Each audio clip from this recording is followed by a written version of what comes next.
Many questions arise as to why China has been focusing so rapidly over the past 2 decades on military infrastructure, the economy, various other defense matters, road infrastructure, and trading all over the world. What competition is driving it towards becoming an emerging world power? Is there something hidden behind its calm, slow, and satisfactory progress?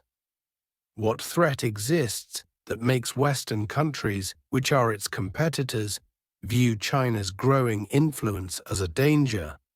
What is it that keeps these countries in a state of concern and threat? Is this the same dynamic that characterized the competitive complex between the West and Russia in the 70s and 80s? Do Western nations always perceive Russians or any other emerging country as a threat? After Russia, is there another country that might be perceived as a threat by the West in the future, so that it can enjoy its power and influence effectively and establish its system globally? Is it true that China feels threatened by the West and other countries, which is why it is very sensitive about its military power and trade? As a result, it is making its military power more and more powerful. In history, they have seen Western alliances used against Russia during the Cold War. Even now, with the interference of the West in the South China Sea, there is a concern about abandoning China's trade and providing increased military equipment support in Taiwan, so that by using China's Taiwan policy, they weaken China and reduce its economic power, similar to what was done with Russia in the 70s.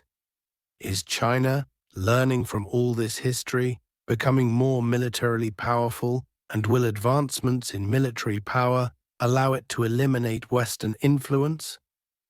Have the Westerners always viewed every country as a threat to civilization, making excuses for violations of human rights and security concerns while promoting this narrative? Do Western countries truly meet all these civilizational standards? So are Western countries the rightful protectors of civilization and human rights, providing a better way of life to the whole world, as evidenced by experiences in the recent past in the Middle East and other areas?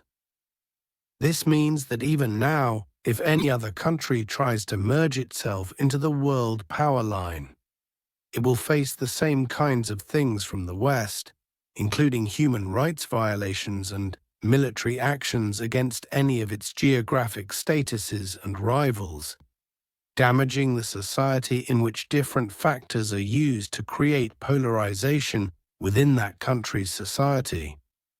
This involves intervention in various matters and internationally discrediting them under propaganda, which leads to weakening their position in other countries, affecting their trade, imposing sanctions, and attempting to keep their trade at a limited level through their capital system.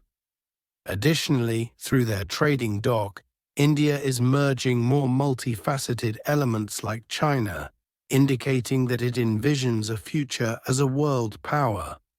Is it a requirement of civilization to consider a competitor as a visionary and compete with it in a civilized manner rather than using any unethical values to damage it and create chaos, violating human rights?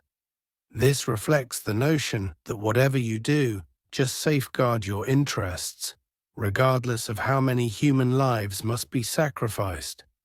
This is not a declaration that aligns with human rights, and this is a Western civilization's stance. Many intellectuals have criticized the United States and Western countries for intervening in other countries and illegally using their resources to build their economies. For instance, in the past, Britain used resources from many regions for its empires. It appears that from the 1980s until now, the same trend has been used by Western countries to build their economies and strengthen their currencies by utilizing the resources of others and maintaining their hegemony and influence, whether through power, diplomacy, or by adhering to ethical values while pretending to run a democratic system and damaging other countries. This raises the question of whether China's policies have been similar to those of the West. So far, if we look at China's approach, it has significantly advanced economically and defensively in trade, showcasing a lot of development to the world. China has seized opportunities through trade, benefiting many countries with physical goods and achieving its own objectives, thus attempting to build influence in the Middle East, Asia, Western countries and African countries, as well as in North America and Saudi Arabia. We can refer to this as its trade influence policy. Similarly, India is also merging and promoting its trade and products more globally. Considering all these factors and looking at all angles, it raises the question of whether any international institute currently operating, such as the United Nations and other organizations, will move from one influence to another, just as they have operated in the past. Are these questions not clear to people or to the world, especially to the intellectuals who are aware that if anyone aligns with any influence site, they can act on any country and intervene in any way using their influence? Is there no reversal of this situation? Looking at what Israel has done in Palestine, is this not a significant example from our recent past? Did the Western powers not empower Israel, specifically Germany, the United States, and Britain?